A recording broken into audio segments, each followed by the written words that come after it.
just needed Harry Potter author J.K. Rowling to jump into. Did I say Emma Thompson? Emma Watson. Emma Thompson is also a British actress, isn't she? A lot older?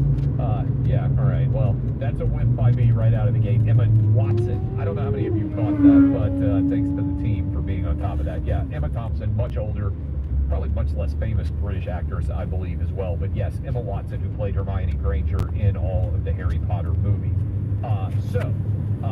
I want to start, however, with an awful story that happened yesterday in the state of Michigan. A Mormon church was burned down. 4 people were killed. Caroline Levitt went on, I believe this was Fox and Friends this morning, to talk about what we know about that Michigan shooting, about that latest attack on religion in the United States. A church burned basically to the ground and 4 innocent people killed. This is what Caroline Levitt had to say. We know at this point in time is that he was a member of this Michigan community, that he is a veteran of our United States Armed Forces. He serves in the United States Marine Corps in Iraq. His family is cooperating with the FBI, and so they are currently trying to dig in and get to the bottom of why he committed this heinous act of violence. It's unfathomable. And as the president rightfully put in his Truth Social yesterday, this appears to be yet another targeted attack on Christians. And the Trump administration is fully committed to not only investigating these crimes, but prosecuting them to the fullest extent of the law, but also working very hard to prevent them. Okay, so we will continue to monitor that story as well. Again, there are tons of different things underway right now. Middle East peace with the White House, potential government shutdown, and this is probably the indicted. This is back in May, saying he was never able to get me. Here is Comey taunting Trump. This is cut 8. And again, 2 felony indictments in Northern Virginia in a blue area that would be very favorably disposed to James Comey. But listen to how cocky he was. I hope I said that correctly, although started into the end zone when he thought the statute of limitations was going to run out. I haven't heard very many people talk about this. We talked about it on the program in the immediate aftermath of the indictment. This is deep blue, Alexandria, Virginia. For those of you who know the D.C. area well, Northern Virginia, very much of a connected for the Democrat Party based on its proximity to Washington, D.C.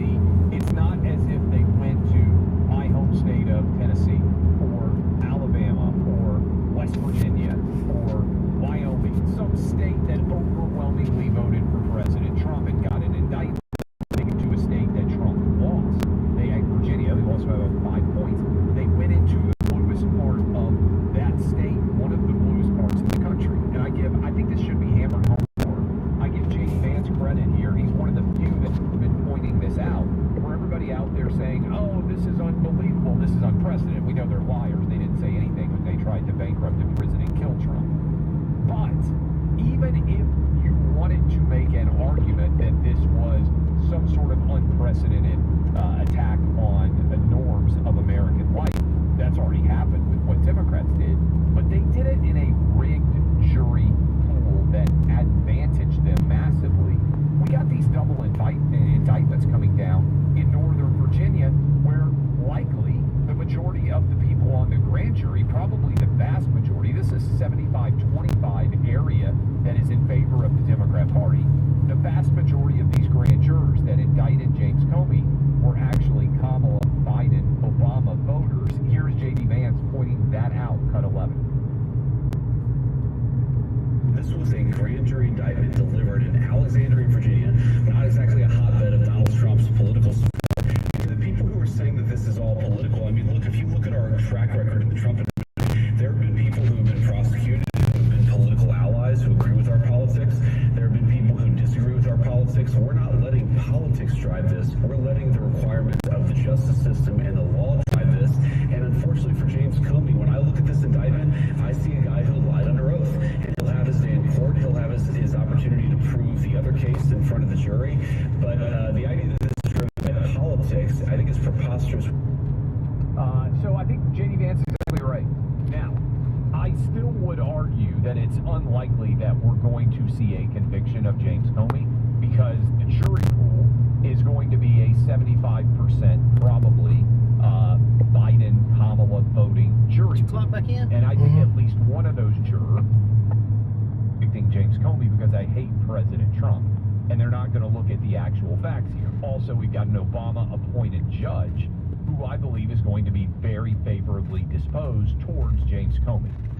Having said all of that, Lindsay Halligan getting a double indictment here right before the statute of limitations expires is huge. And here is, and I want to talk about some of this, here is where this can become a much more significant factor going forward.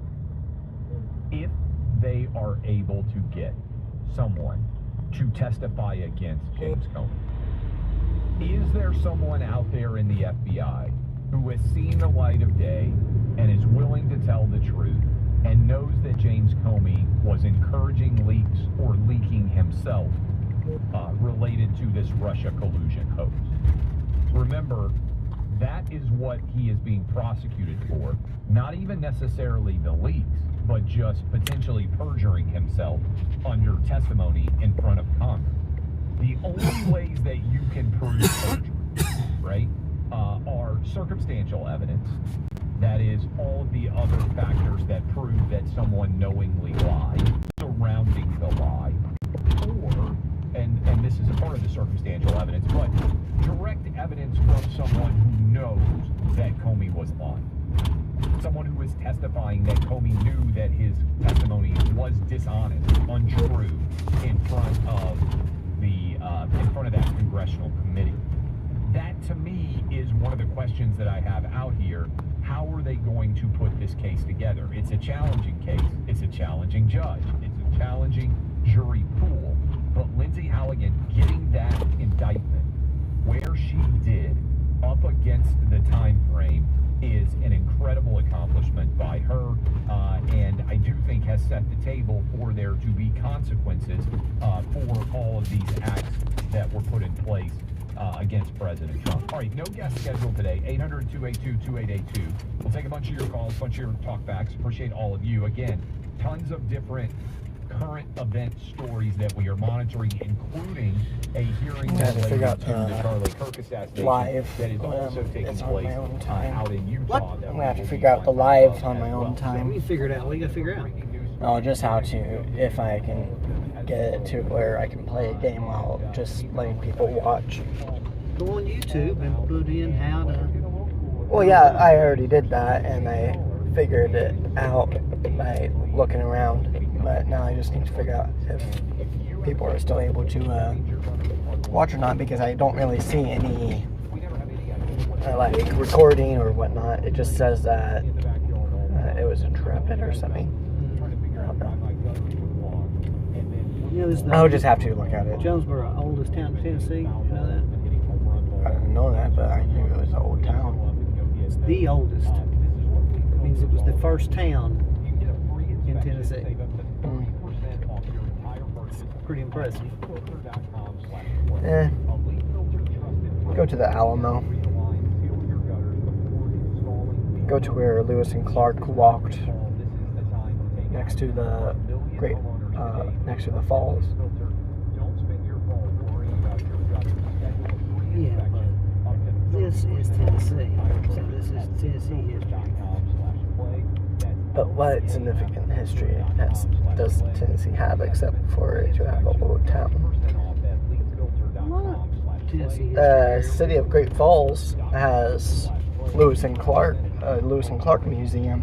The San Antonio has the Alamo, which is where David Crockett died. You know where David Crockett was born?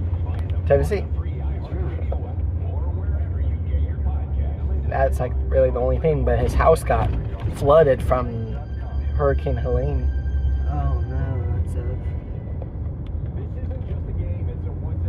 All washed well, I'm out. just saying, because you live in Jonesboro, so it's a good fact. Maybe your mom don't even know it, so you can tell your mom this is Yeah, I'm probably Jonesboro is the gonna, oldest town in Tennessee. I'm probably gonna forget. You gonna forget it? I don't really care that it's one of the oldest towns. I'm more for antiques instead of, like, if you want to say old town, let me see the Wild Say it this Well. way. I always West. say it's the the first town in Tennessee. Does that sound better?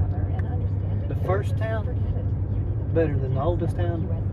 The oldest being would make it the first. I don't know.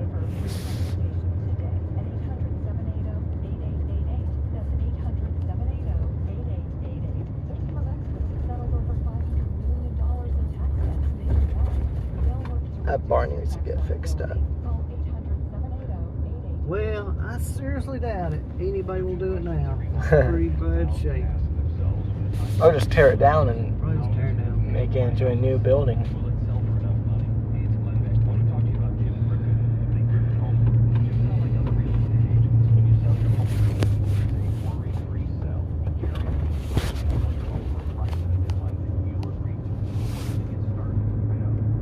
I was being attacked by a whole bunch of bugs last night.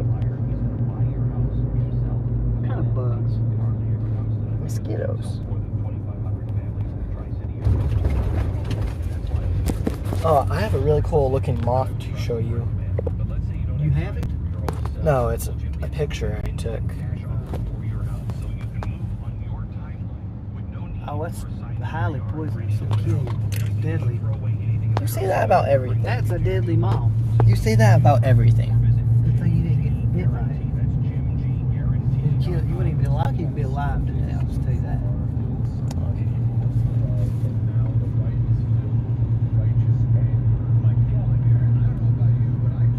Where is my Google Lens?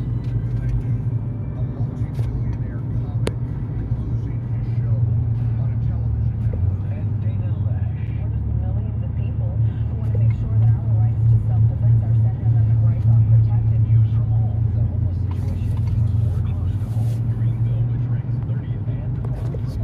Original committee in Nashville Monday. News QB. Super Talk 92.5.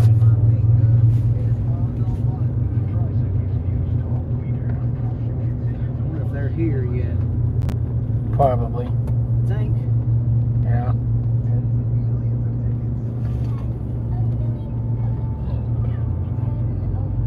Knowing Jerry's not one to waste time.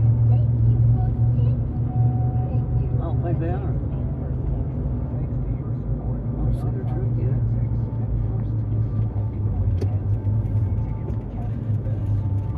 They were builders when I called about a half hour ago. Depends on which builders. John City. Then they might not be here. Well, it doesn't look like they are, so. Jerry's gonna need to park there. Yeah, he's gonna need to park right there. The truck is pull right here. I know this guy don't like it, but I don't care. Alan will care if this guy sues He'll sue, I'll just tell you that. about people trespassing on his property. So I'm Boo, you know. annoyed that he is that stingy about this far from his house. Is that where he lives? Yeah, that's all his land. Is that his house right back there? Probably, yeah. I think there's 2 houses back there. So he gets out and opens the gate every time he pulls. Well, now Didn't they prefer this part? I need to invest in a camera glasses with a camera built into it. So then it's always recording. Meta Ray-Ban Meta glasses? I don't know. I know it's extremely expensive. Ooh, are they working on the porch? No. Those damn Mexicans ain't doing jack shit. They're on their break there. Alright, I'm parking right here. We can't do nothing until they get here, so you might as well play on your phone, I guess.